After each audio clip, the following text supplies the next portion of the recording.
तो cell organelles का मतलब होता है ऑर्गन ऑफ सेल। अब इसमें तीन तरह के ऑर्गन्स हम लोग पढ़ेंगे, तीन तरह के ऑर्गन्स पढ़ेंगे, और वो क्या है?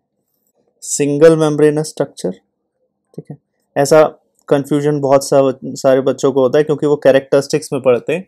वो जैसे फॉर एग्जांपल लाइसोसोम पढ़ेंगे, उसको लिखेंगे सिंगल मेम्ब्रेनस स्ट्रक्चर है। एक बार में उल्टा काम करो, यहाँ पर पहले एक बार में ये सारी चीज़ें पढ़ लो तो चीज़ें आसान होंगी। कि पहले सबको एक बार कंपाइल कर दो कि कौन कौन सा सिंगल मेम्ब्रेन है, कौन सा डबल मेम्ब्रेन है, कौन सा किसमें मेम्ब्रेन ही नहीं है, तो फिर आसान रहेगा, ठीक है। तो single membranous structure, double membranous structure, single membranous cell organelles, double membranous cell organelles और non membranous cell organelles we are discussing here. अब ये कौन कौन से हैं देखते हैं। लिखना चालू कर दिया है आप लोगों ने, नोट डाउन कर रहे हैं? तो लाइसोसोम, लाइसोसोम आएगा, लाइसोसोम आएगा सिंगल मेम्ब्रेनस स्ट्रक्चर में। Golgi bodies single membrane, endoplasmic reticulum single membrane, chloroplast double membrane, mitochondria double membrane, ठीक है। Mitochondria double membrane, nucleus double membrane, ribosome no membrane, centrosome no membrane, flagella no membrane.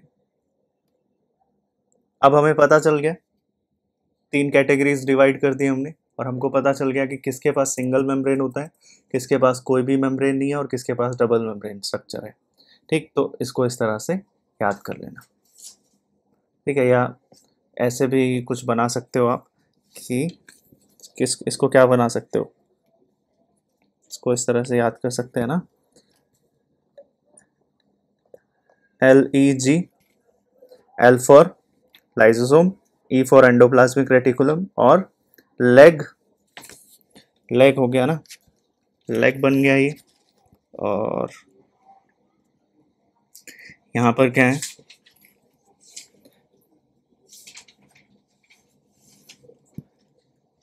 चमन से याद रखना, ठीक है। चमन,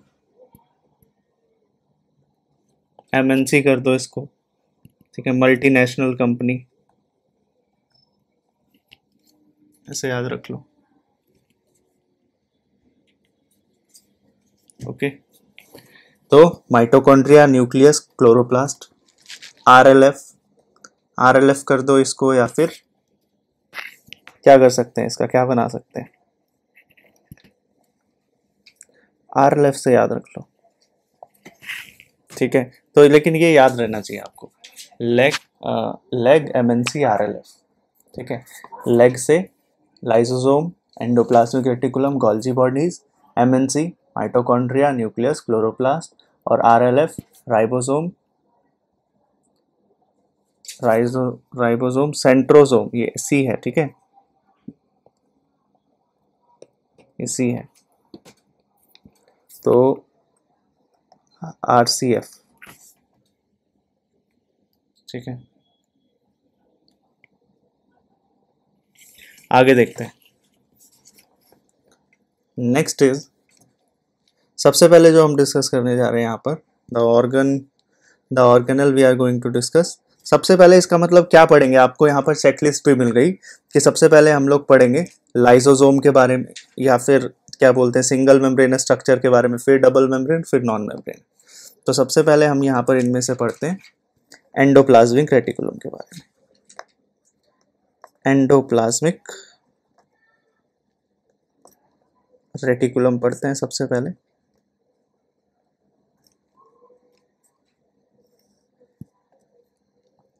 endoplasmic reticulum की discovery करने वाले तीन साइंटिस्ट थे। तो who discovered endoplasmic reticulum? First one is porter, Claude,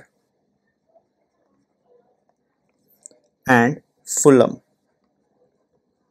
तीन साइंटिस्ट थे, पॉटर, क्लॉड और फुलम, और तीनों ही नाम बहुत इंपॉर्टेंट है, पॉटर, क्लॉड और फुलम।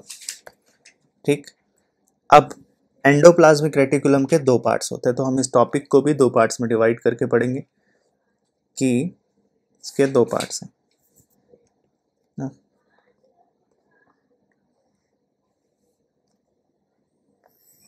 कौन से टू टाइप ऑफ राइबोसोम आपको देखने को मिलते हैं, बोलो। Right, good. Rough endoplasmic reticulum and smooth endoplasmic reticulum. Rough endoplasmic reticulum and smooth endoplasmic reticulum, क्या डिफरेंस है?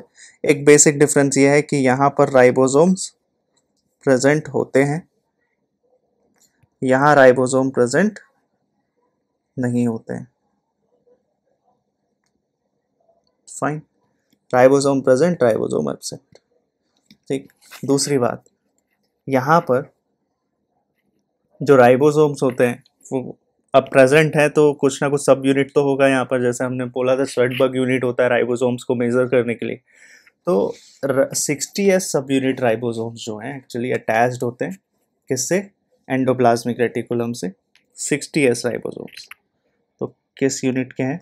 60s राइबोसोम्स अटैच होते हैं एंडोप्लाज्मिक रेटिकुलम से। ठीक है, एंडोप्लाज्मिक रेटिकुलम से अटैच्ड होते हैं। वन मोर थिंग, लेकिन किसकी मदद से? अटैच तो हैं यहाँ पर, लेकिन किसकी मदद से? तो 60s राइबोसोम्स है और ये अटैच्ड है, या इसको ऐसे बना लो कि endoplasmic reticulum is attached with ribosome. Endoplasmic reticulum is attached with 60s subunit ribosome with three things. तीन चीज़ों की मदद से अटैच्ड है, और वो तीन चीज़ें क्या हैं? फर्स्ट, राइबोफोरिन, राइबोफोरिन, राइबोफोरिन 1 आसान है, ribophorin 2, and third thing is 2 glycoproteins, 2 glycoproteins, right? Develops as a continuous of outer karyotheca, मतलब ये जो लेयर है, ये जो लेयर है रफ एंडोप्लाज्मिक रेटिकुलम की, ये ग्रो करती जाएगी और किसके चारों तरफ ग्रो करती जाएगी? Let me show you a diagram कि किस तरह से ये ग्रो होगी। यहाँ आपको दिख रहा होगा, ठीक है? तो एंडोप्लाज्मिक रेटिकुलम देख पा रहे हो आप? ये है एंडोप्लाज्मिक रेटिकुलम, ये है एंडोप्लाज्मिक रेटिकुलम। इसमें आप क्लियरली डिफ्रेंशिएट कर पा रहे हो कि कौन सा रफ है और कौन सा स्मूथ है। देखो यहाँ जो ब्लैक ब्लैक लगा है ये क्या है? ये है राइबोसोम, राइट? ये है राइबोसोम। तो इसका मतलब ये वाला जो एंडोप्लाज्मिक रेटिकुलम होगा, ये कैसा एंडोप्लाज्मिक रेटिकुलम है? रफ एंडोप्लाज्मिक रेटिकुलम है, राइट? तो मैं आपसे क्या बोल रहा हूँ कि ये है न्यूक्लियस, और न्यूक्लियस की लेयर को बोलते हैं कैरियोथीका। न्यूक्लियस और न्यूक्लियस की लेयर को बोलते हैं karyotheca, which is nuclear membrane, double layered, है ना? तो इसकी एक लेयर बना रहा है, ये कॉन्टिन्यूएशन बना रहा है। किसकी किसकी कॉन्टिन्यूएशन बना रहा है? एंडोप्लाज्मिक रेटिकुलम, आउटर कैरियोथीका की, है ना? दो लेयर्स है न्यूक्लियर मेम्ब्रेन की। तो यही बताना चाह रहा था मैं आपको।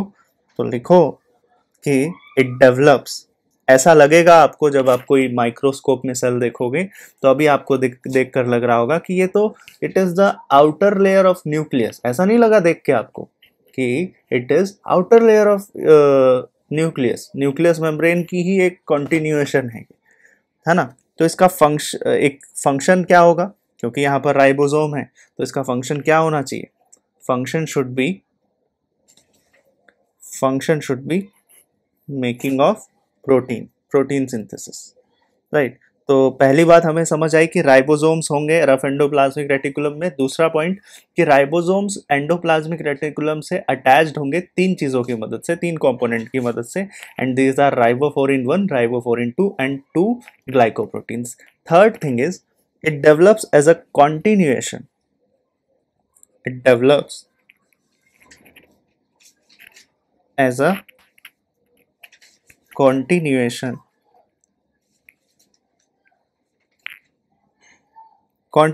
of outer karyotheca, continuation of outer karyotheca, which is nuclear membrane,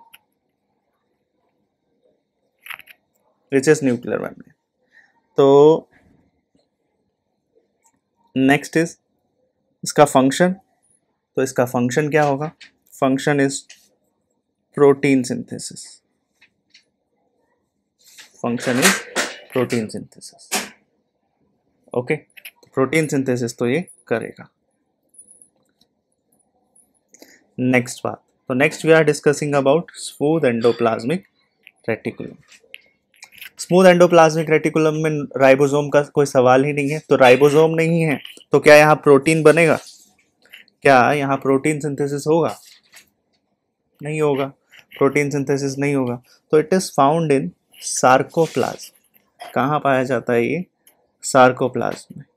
तो पहला पॉइंट, राइबोसोम्स नहीं है, और दूसरी बात कहाँ देखने को मिलता है? सार्कोप्लाज्म में।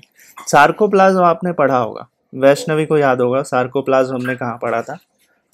सार्कोप्लाज्म हम लोगों ने पढ़ा था, याद करो, जब skeletal system, very good very good, जब हम लोग पढ़ रहे थे सार्कोप्लाज्मिक रेटिकुलम, सार्कोप्लाज्म, ये सब चीज़ें हम पढ़ रहे थे जब ये स्केलेटल सिस्टम पढ़ रहे थे इन ह्यूमन फिजियोलॉजी। तो वहाँ आपको याद होगा, मसल्स में याद होगा, मसल सेल्स की जब हम बात कर रहे थे, right, muscle contraction and relaxation, वहाँ सार्कोप्लाज्म आता है। ठीक है, तो हम पढ़ते हैं सार्कोप्लाज्मिक रेटिकुलम, याद करो। और कहाँ है? तो और है ये एड्रीनल कॉर्टेक्स। और कहाँ मिलता है? एड्रीनल कॉर्टेक्स के पास। टेस्टिस में भी स्मूथ एंडोप्लाज्मिक रेटिकुलम है, ओवरीज में भी स्मूथ एंडोप्लाज्मिक रेटिकुलम। ठीक है, तो याद रखना, फॉर एमसीक्यू पर्पसेस इंपॉर्टेंट है ये। ठीक, ये एक्चुअली अगर आप नोटिस करो ना, तो एक टॉप सीक्रेट बात मैं बताता हूँ आपको कि ये स्मूथ एंडोप्लाज्मिक रेटिकुलम कुछ अलग नहीं है। ये स्मूथ एंडोप्लाज्मिक रेटिकुलम भी, ये स्मूथ एंडोप्लाज्मिक रेटिकुलम भी एक्चुअली रफ एंडोप्लाज्मिक रेटिकुलम ही है। ये क्या बोल रहे हो भैया? अगर स्मूथ एंडोप्लाज्मिक रेटिकुलम रफ ही है तो इनको रफ ही बोल दो ना। नहीं, रफ एंडोप्लाज्मिक रेटिकुलम ही थे पहले ये स्मूथ एंडोप्लाज्मिक रेटिकुलम, लेकिन फिर इन्होंने क्या लॉस कर दिया? Minus ribosome. तो जब इन्होंने राइबोसोम लॉस कर दिया तो यही क्या बन गए? यही क्या बन गए? Smooth endoplasmic reticulum. और यही रीजन है कि आपको दोनों राइबोसोम, दोनों तरह के एंडोप्लाज्मिक रेटिकुलम साथ में दिखाई देते हैं। तो व्हाट आई सेड कि smooth endoplasmic reticulum developed from rough endoplasmic reticulum by the loss of ribosomes. तो लिखते हैं इस पॉइंट को कि दे डेवलप फ्रॉम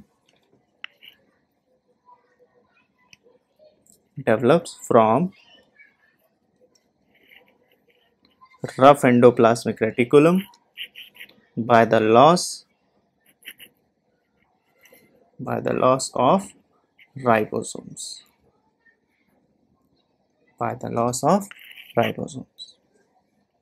ठीक। फंक्शन, इसके फंक्शन पर आएंगे।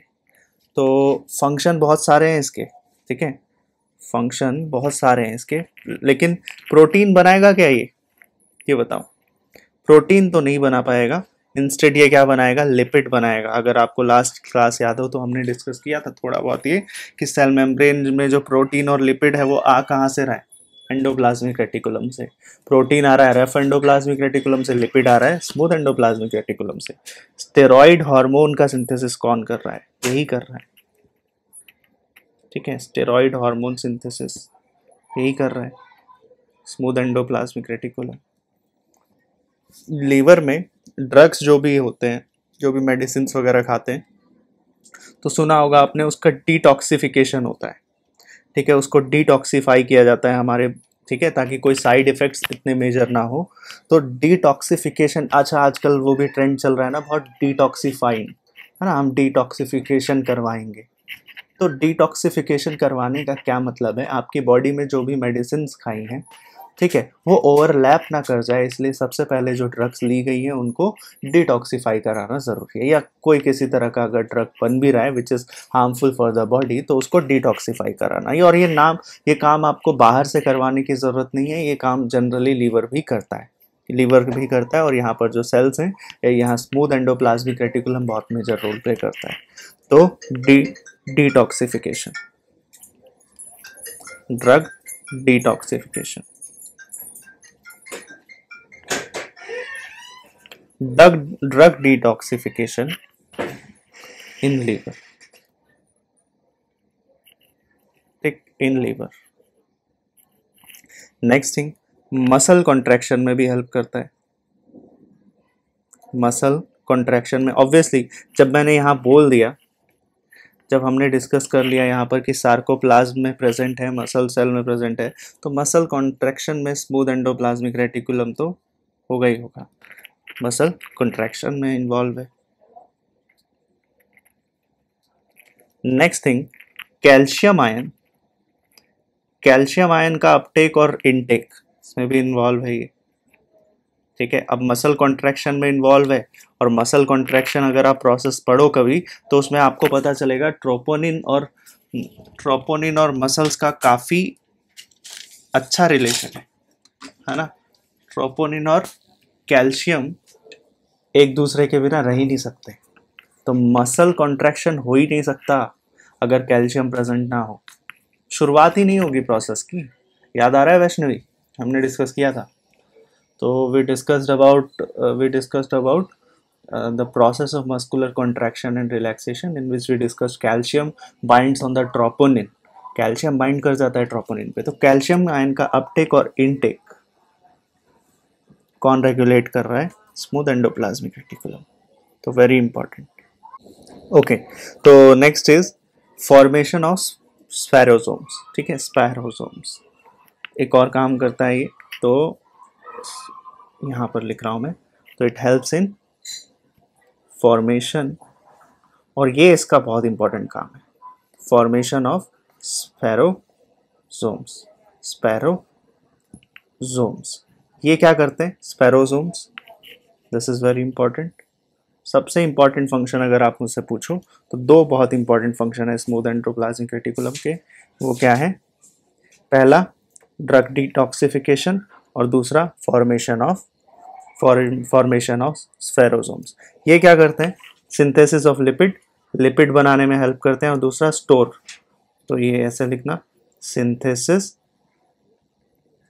And store, synthesis and storage of lipid, ठीक है, synthesis and storage of lipid, fine. Synthesis and storage of lipid कौन करता है, स्पैरोसोम। कुछ मिसलिनियस जानकारी है वो आपको पता होनी चाहिए, क्लियर डिवीजन,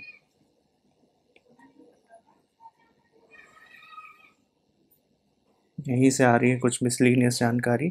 तो यहाँ पर आपको पता होना चाहिए कि रफ एंडोप्लाज्मिक रेटिकुलम से अगर राइबोसोम हट जाए तो डायरेक्ट ऐसा नहीं होता कि स्मूथ एंडोप्लाज्मिक रेटिकुलम बन गया। इससे पहले एक और बीच में स्टेज आती है जिसको बोलते हैं ट्रांजिशनल एंडोप्लाज्मिक रेटिकुलम, ठीक है। और उस ट्रांजिशनल एंडोप्लाज्मिक रेटिकुलम के बाद जब पूरा ही कंप्लीट राइबोसोम्स हट गया है तो आप उसको बोल देते हो स्मूथ एंडोप्लाज्मिक रेटिकुलम, ठीक है, smooth endoplasmic reticulum.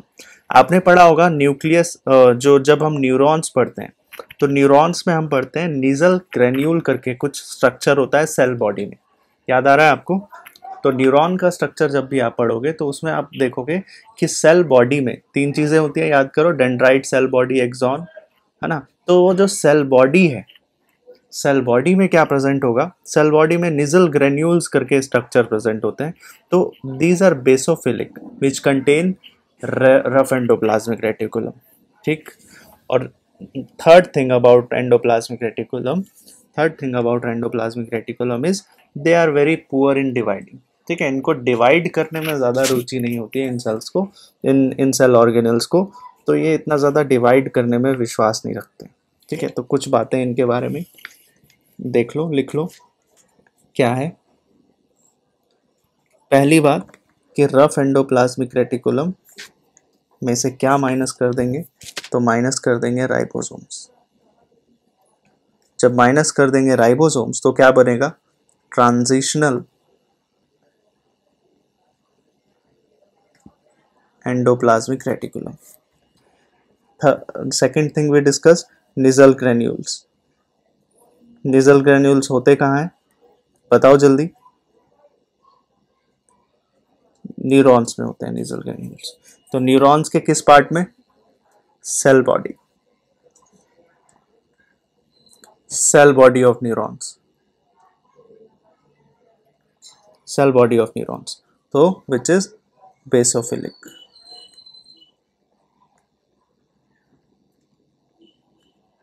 And contain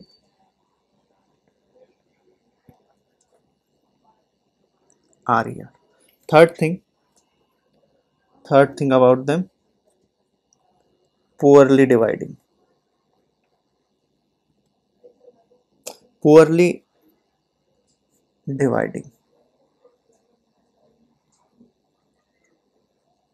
तो आप बोल सकते हो poorly developed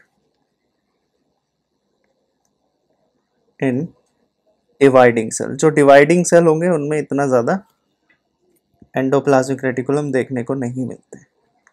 poorly developed in dividing cells, ये बोलना चाह रहा है। नेक्स्ट, ठीक है। तो यहाँ पर इतनी बातें हमने कवर कर लिए। Let's discuss endoplasmic reticulum. 3 scientist थे, कौन कौन से 3 साइंटिस्ट थे यहाँ पर, क्लियर डिवीजन। 3 साइंटिस्ट थे, पॉटर, क्लॉड और फुलम। रफ एंडोप्लाज्मिक रेटिकुलम और स्मूथ एंडोप्लाज्मिक रेटिकुलम, ये 2 तरह के एंडोप्लाज्मिक रेटिकुलम होते हैं। रफ एंडोप्लाज्मिक रेटिकुलम में राइबोसोम प्रेजेंट होता है और स्मूथ एंडोप्लाज्मिक रेटिकुलम में राइबोसोम प्रेजेंट नहीं होता है। रफ एंडोप्लाज्मिक रेटिकुलम में क्योंकि राइबोसोम है तो ये राइबोसोम 60S सब यूनिट का है, और ये 60S सब यूनिट का राइबोसोम कंबाइन करता है इस एंडोप्लाज्मिक रेटिकुलम से, which is rough endoplasmic reticulum, with the 3 components riboforin 1, riboforin 2 and 2 glycoproteins are here. ये डेवलप करता है as a continuation of karyotheca which is nuclear membrane. It helps in protein synthesis with the help of ribosome, क्योंकि इसके पास ribosome है तो protein synthesis तो करेगा। Next thing is about smooth endoplasmic reticulum. तो स्मूथ एंडोप्लाज्मिक रेटिकुलम के पास ribosome नहीं है, इट इज ऑब्वियस। और दूसरी बात, ये कहाँ कहाँ पाया जाएगा और उसका फंक्शन क्या है। मिलेगा ये मसल सेल्स में यानी कि सार्कोप्लाज्म में, एड्रीनल कॉर्टेक्स में, टेस्टिस में and as well in ovaries. Developed from rough endoplasmic reticulum by the loss of ribosomes, ठीक है। Lipid and steroid hormone synthesis में हेल्प करता है, ड्रग डिटॉक्सिफिकेशन में हेल्प करता है इन लीवर, मसल कॉन्ट्रैक्शन में, calcium ion uptake and intake में, और most important function is formation of spherosomes, क्योंकि यही वो सेल्स हैं स्मूथ एंडोप्लाज्मिक रेटिकुलम के पास जो सिंथेसिस भी करेंगे और स्टोरेज भी करेंगे किसका, लिपिड का। कुछ मिसलिनियस बातें हमने यहाँ पर ये देखी कि रफ एंडोप्लाज्मिक रेटिकुलम जब छोड़ देता है राइबोसोम को तो उसको ट्रांजिशनल एंडोप्लाज्मिक रेटिकुलम बोलते हैं, and then it becomes smooth endoplasmic reticulum. Next is Nissl granules. तो Nissl granules are the structure present in the cell body of neuron, और ये निजल ग्रेन्यूल्स जो होते हैं इट इज बेसोफिलिक, और यहाँ पर क्या होता है, रफ एंडोप्लाज्मिक रेटिकुलम होता है। जो भी हमारी बॉडी में डिवाइडिंग सेल्स होते हैं, उन सेल्स में एंडोप्लाज्मिक रेटिकुलम का होना, क्योंकि ये विश्वास तो रखते नहीं है डिवाइडिंग में, तो होना थोड़ा सा रेयर है, उतना ज़्यादा डेवलप नहीं होते, ठीक है। Next thing we are going to discuss is Golgi bodies या गोल्जी अपैरेटस, ठीक है। गोल्जी बॉडीज, इतना समझ में आ गया, आगे बढ़े। इतना आ गया समझ में? ठीक है, look, next thing is about Golgi apparatus. तो गोल्जी अपैरेटस सिंगल मेम्ब्रेन है या डबल मेम्ब्रेन? अगर क्वेश्चन आ गया तो क्या लिखोगे?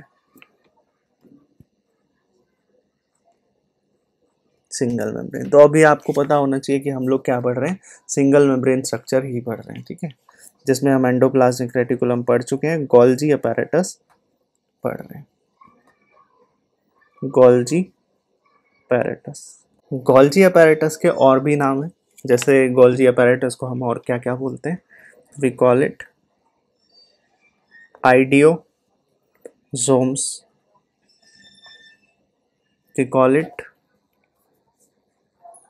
Secretary of the cell, secretary of the cell, ठीक है, सेक्रेटरी ऑफ द सेल। और क्या बोलते हैं इसको? डिक्टियोसोम भी अगर कहीं दिख जाए तो हम गोल्जी अपैरेटस की ही बात कर रहे हैं, ठीक है, कई जगह वर्ड लिखा हुआ आएगा डिक्टियोसोम। तो this all are referring to Golgi apparatus या गोल्जी बॉडीज। इसकी जो डिस्कवरी है वो डिस्कवरी किसने की थी? तो बहुत इजी है याद रखना, ठीक है, कैमिलो गोल्जी। तो कैमिलो गोल्जी के को रिस्पेक्ट में, उन्हीं के रिस्पेक्ट में हमने इस सेल ऑर्गेनल का ही नाम क्या रख दिया? सेल ऑर्गेनल का ही नाम क्या रख दिया? गोल्जी, ठीक है। तो डिस्कवरी किसने की थी? It was discovered by Camillo Golgi, Camillo Golgi, ठीक। डेंसली स्टेन्ड रेटिकुलर स्ट्रक्चर होते हैं ये, जो कहाँ पाए जाते हैं? ठीक न्यूक्लियस के पास, ठीक है, ठीक न्यूक्लियस के पास पाए जाते हैं। डिस्कवरी,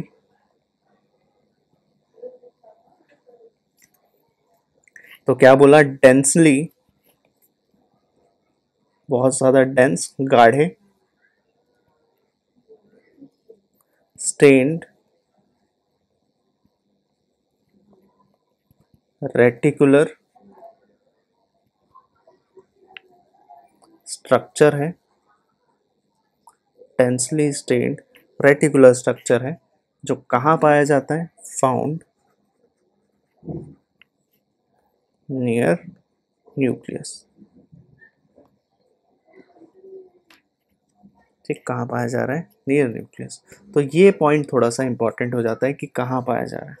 तो it is found near nucleus and discovered by Camillo Golgi, और इन्हीं के रिस्पेक्ट पे हमने इसका नाम रख दिया गोल्जी अपैरेटस। इसका थोड़ा सा स्ट्रक्चर मैं दिखाता हूँ आपको कि ये दिखता कैसा है। दीज आर गोल्जी बॉडीज, ठीक, दीज आर गोल्जी बॉडीज, दिख रहा है आपको? These are Golgi bodies. तो आपको काफी डेंस डेंस स्ट्रक्चर नजर में आ रहा है क्या? काफी डेंस स्ट्रक्चर नजर में आ रहा है आपको? बहुत ज्यादा गाढ़ा स्ट्रक्चर है, और इसके दो फेज हैं, इसके दो फेज हैं, एक तो फॉर्मिंग फेज, एक तो फॉर्मिंग फेज और दूसरा मैच्योरिंग फेज, है ना? तो फॉर्मिंग फेज है और दूसरा मैच्योरिंग फेज है, ठीक। तो फॉर्मिंग फेज कौन सा है और मैच्योरिंग फेज क्या है? जो दो फेज है इसके, लेट्स डिस्कस। Clear division. तो दो फेज है, cis phase and trans phase, cis phase and trans phase, ठीक है, cis phase and trans phase. Cis phase is the forming phase. Cis phase क्या है? फॉर्मिंग फेज है, जो भी बन रहा है, ठीक है, सिस फेज वो है जो भी बन रहा है, which is the forming phase, forming phase बन रहा है। और ट्रांस फेज वो है जो बन चुका है, यानी कि मैच्योरिंग फेज, मैच्योर हो रहा है,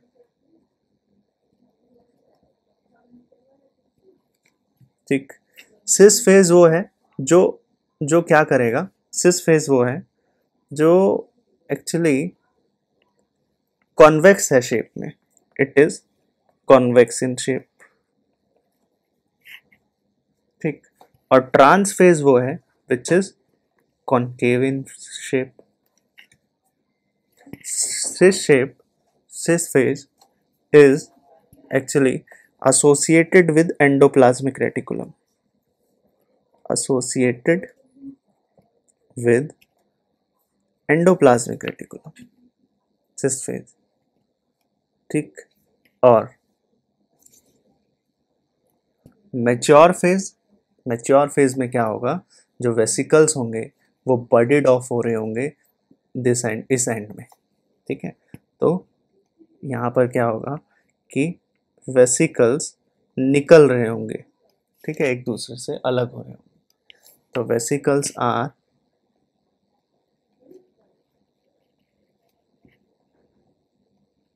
budded off from this, budded off from this end. तीन बातें पता चल गई हमको. Forming phase, maturing phase, convex shape, concave shape, ER के साथ अटैच है और यहाँ से चीज़ें निकल रही है. तो जब आपको इतना समझ में आ गया है तो अब आप मुझे देख कर बताओ कि इनमें से स्ट्रक्चर देख कर बताओ कि कौन सा फेज सिस होगा और कौन सा ट्रांस होगा. जनरली अब मान लो, ये तो इस बात पर डिपेंड करता है ना, कि ये इस बात पर डिपेंड करती है ये बात कि एंडोप्लाज्मिक रेटिकुलम कहाँ पर है. ठीक है, जैसे फॉर एग्जांपल एंडोप्लाज्मिक रेटिकुलम इधर है ना.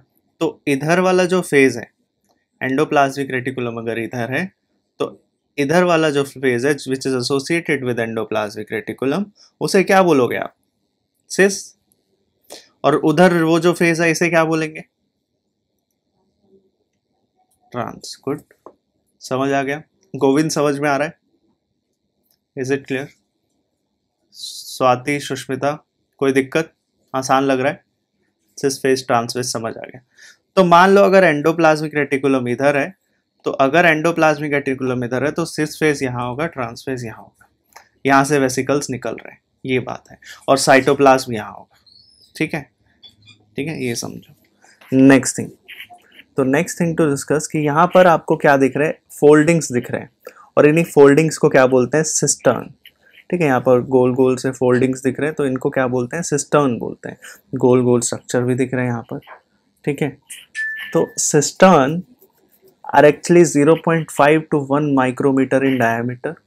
ठीक है, जो कि पैरेलल हैं एक दूसरे के. ठीक है,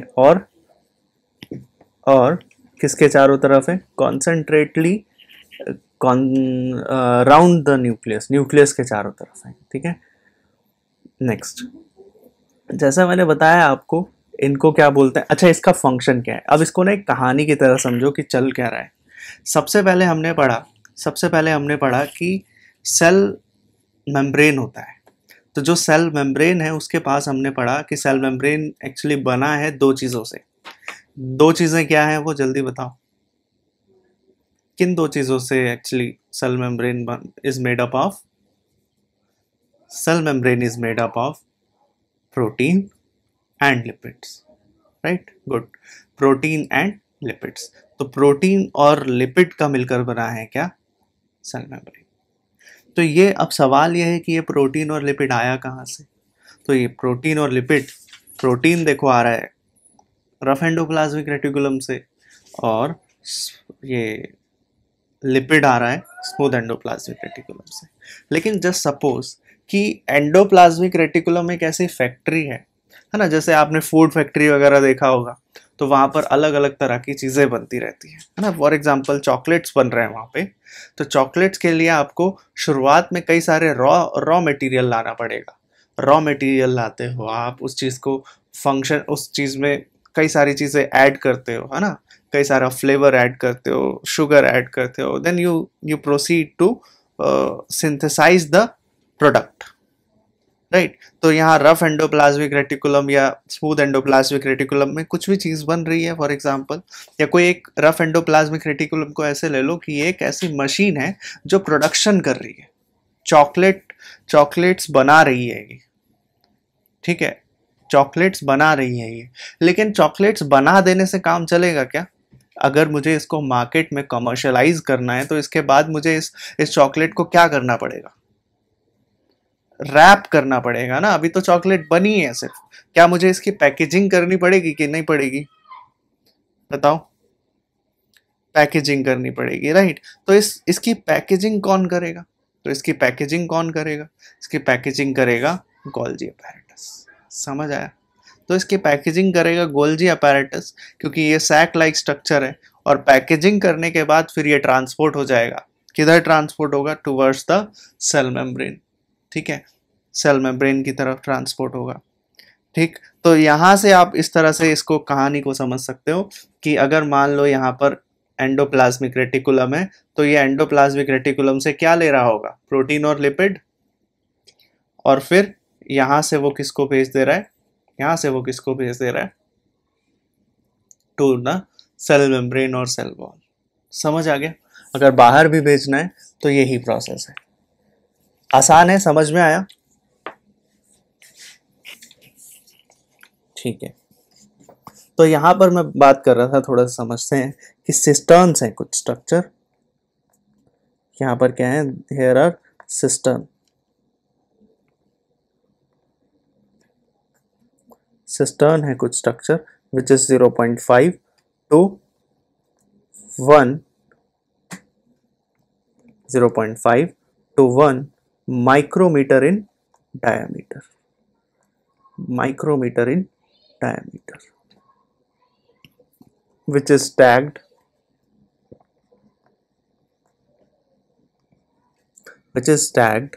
parallel to each other, which is stacked parallel to each other.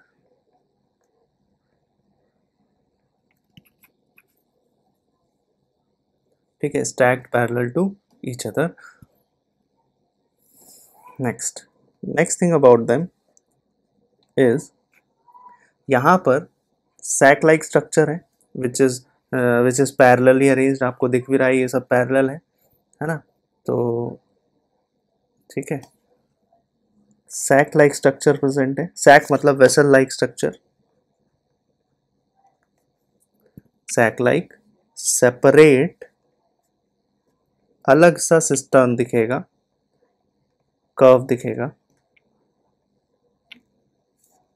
ठीक, कहां पर, डिक्टियोसोम वर्ड का यूज करते हैं यहां पर। ठीक है, तो डिक्टियोसोम बताया था मैंने, इसी को बोल रहे हैं डिक्टियोसोम। और फ्लैट इंटरकनेक्टेड सिस्टम दिखता है, सैक लाइक। ठीक है, अगर एनिमल्स की बात करें तो फ्लैट इंटरकनेक्टेड सिस्टर्न नजर आएगा आपको in case of animals, in case of animals.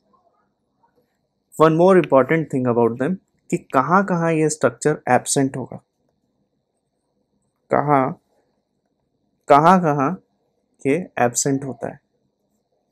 तो ध्यान देना कि Golgi apparatus are absent in bacteria, first of all, blue green algae, red blood cell, sperms of bryophytes. Bryophytes अभी हम लोग पढ़ रहे थे, याद है, लास्ट की क्लास हम लोगों ने लास्ट अपलोड किया अभी वीडियो मैंने। अगर नहीं देखी है आपने तो देख लो, एंजियोस्पर्म वाली वीडियो देख लिए, ट्रायोफाइट, टेरिडोफाइट, ब्रायोफाइट दोनों देख लिए ये वीडियो, बोलो। ब्रायोफाइट, टेरिडोफाइट, एंजियोस्पर्म ये कवर है। ठीक है, देख लेना इसको। तो आगे बढ़ते हैं। तो स्पर्म्स ऑफ, तो वही स्पर्म्स ऑफ हम पढ़ रहे थे उसकी लाइफ साइकिल में कि किस तरह से उनकी लाइफ साइकिल अटैच्ड होती है ना। तो उनके जो स्पर्म हम पढ़ रहे थे, उनके जो हम स्पर्म्स पढ़ रहे थे ब्रायोफाइट के, एंथेरोजॉइड फॉर एग्जांपल, वहाँ जो डिस्कस किया, एंथेरोजॉइड, आर्केगोनियम, वो सब। तो एंथेरोजॉइड जो है एक्चुअली जो स्पर्म है ब्रायोफाइट का, या अगर टेरिडोफाइट का भी है, टेरिडोफाइट का भी स्पर्म है, तो टेरिडोफाइट का भी स्पर्म है। तो वहाँ भी कोई गोल्जी अपैरेटस प्रेजेंट नहीं होगा। ठीक है, अगर मैं बात करूं एंजियोस्पर्म के सीव ट्यूब में, तो वहाँ भी कोई गोल्जी अपैरेटस नहीं होगा। तो ये याद रखना कि कौन कौन से ऐसा स्ट्रक्चर है जहाँ पर गोल्जी बॉडीज प्रेजेंट नहीं होते। ठीक है, ये सीधा क्वेश्चन बन सकता है for NEET examination. Now let's move forward towards function. अब हम बात करेंगे इसके फंक्शंस की। फंक्शंस, तो फंक्शंस, सबसे पहला फंक्शन क्या है कि ये हेल्प करता है, ये हेल्प करता है लाइसोसोम और एक्रोसोम बनाने में। ठीक है, दो चीज़ें अगर कोई बना रहा है, लाइसोसोम का हम फंक्शन पढ़ेंगे नेक्स्ट, इसके बाद हम लाइसोसोम ही पढ़ने वाले हैं। तो लाइसोसोम का फंक्शन जो भी है which is important, which is known as suicidal bag of the cell, तो वो बना ही कौन रहा है, तो वो बना रहा है गोल्जी अपैरेटस। ठीक है, तो first important function of Golgi apparatus, it is making lysosome and acrosome, lysosome and acrosome production। Acrosome आप पढ़ते हो किसमें, चैप्टर थर्ड में। ये चैप्टर थर्ड में हमने डिस्कस किया है। तो चैप्टर थर्ड में आपको याद हो एक्रोसोम कहाँ प्रेजेंट होता है, on the tip of human sperm which help in entering the ovum, याद आ रहा है। तो एक्रोसोम टिप पर प्रेजेंट होता है, तो और क्या हेल्प करता है इन एंटरिंग द ओवम, तो वो रप्चर करता है जोना पेलिसिटा की लेयर को। ठीक है, ये सब डिस्कस किया है। तो उसके प्रोडक्शन में भी, लाइसोसोम के प्रोडक्शन में, दोनों बातें बहुत इंपॉर्टेंट है। लाइसोसोम के प्रोडक्शन में और एक्रोसोम के प्रोडक्शन में कौन कौन कर रहा है इनका प्रोडक्शन, तो गोल्जी अपैरेटस। ठीक, next important is, important function is glycosyl transferase. ठीक है, ग्लाइकोसिल ट्रांसफरेज को भी यही बना रहा है।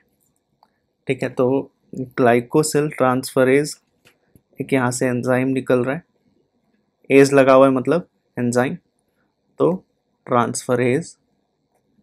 और ये ग्लाइकोसिल ट्रांसफरेज किस चीज़ में हेल्प करता है, जो यहाँ गोल्जी अपैरेटस से निकल रहा है, ये हेल्प करेगा दो चीज़ें, ग्लाइकोलिपिड बनाने में। ठीक है, ग्लाइको, क्योंकि लिपिड तो आ ही गया है इसके पास। ठीक है, उसको ग्लाइकोजन के साथ में अटैच करेगा, ग्लूकोज के साथ में अटैच करेगा, किसकी किसकी प्रेजेंस में, ग्लाइकोसिल ट्रांसफरेज की प्रेजेंस में। और क्या बनाएगा अब ये गोल्जी अपैरेटस ग्लाइकोलिपिड बनाने लग गया है। तो हमने लास्ट क्लास में पढ़ा था कि सेल मेम्ब्रेन में ग्लाइकोलिपिड, ग्लाइकोप्रोटीन, ये सब चीज़ें पाई जाती है, तो साथ के साथ ग्लाइकोप्रोटीन भी बनेगा। ठीक है, ग्लाइकोप्रोटीन भी बना रहा है। तो दो फंक्शंस हैं, प्रोडक्शन, ठीक है, ग्लाइकोलिपिड एंड ग्लाइकोप्रोटीन प्रोडक्शन। ठीक है, याद रखना। थर्ड फंक्शन, तो third function is production.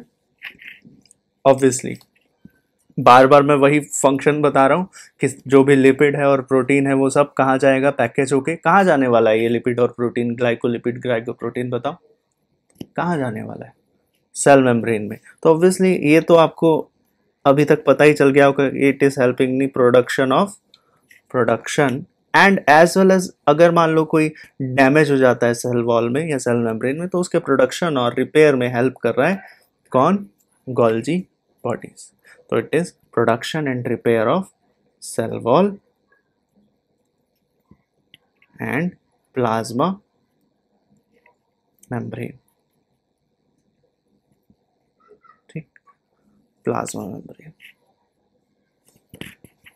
Next, plant cell के अगर डिवीजन की हम बात करें, तो प्लांट सेल का जो डिवीजन होता है, अगर आप नोटिस करो तो प्लांट सेल है मान लो, और इस तरह से डिवीजन हो रहा है, तो यहाँ पर एक सेल प्लेट बनती है।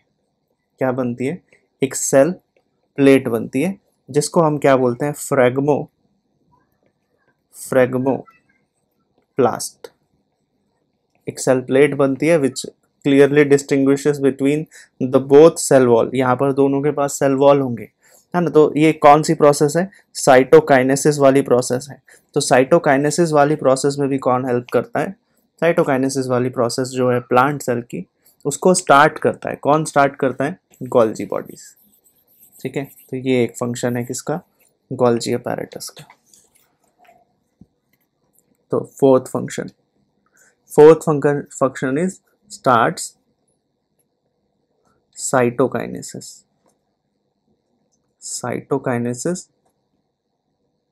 ठीक है।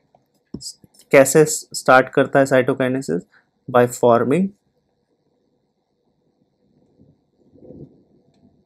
फॉर्मिंग सेल प्लेट बोला था हमने, है ना, जिसको हम एक और नाम से जानते हैं सेल प्लेट को, which is फ्रेगमोप्लास्ट।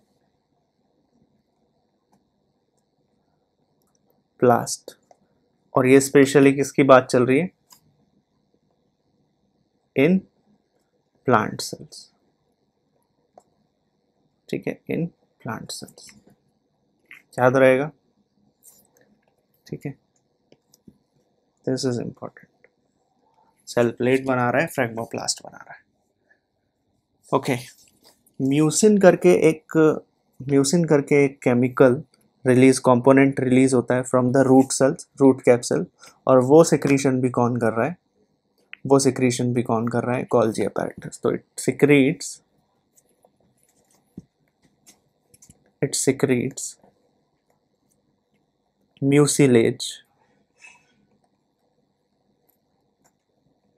mucilage in root cap cells, fine. और स्ट्रक्चर्स होते हैं यहाँ पर सेल में, जैसे जो बहुत छोटे छोटे स्ट्रक्चर्स होते हैं जिनको हम माइक्रोजोम्स बोलते हैं। क्या बोलते हैं, माइक्रोजोम्स बोलते हैं। तो माइक्रोजोम्स भी कहाँ से बन रहे हैं, microsomes are formed from two things, Golgi bodies ही बना रहा है इनको, ठीक है। तो माइक्रोजोम्स फॉर्मेशन कर रहा है, माइक्रोजोम का फॉर्मेशन भी किसकी मदद से हो पा रहा है, गोल्जी बॉडीज और ईआर की मदद से, ठीक है, ये याद रखना। तो here we discussed about the function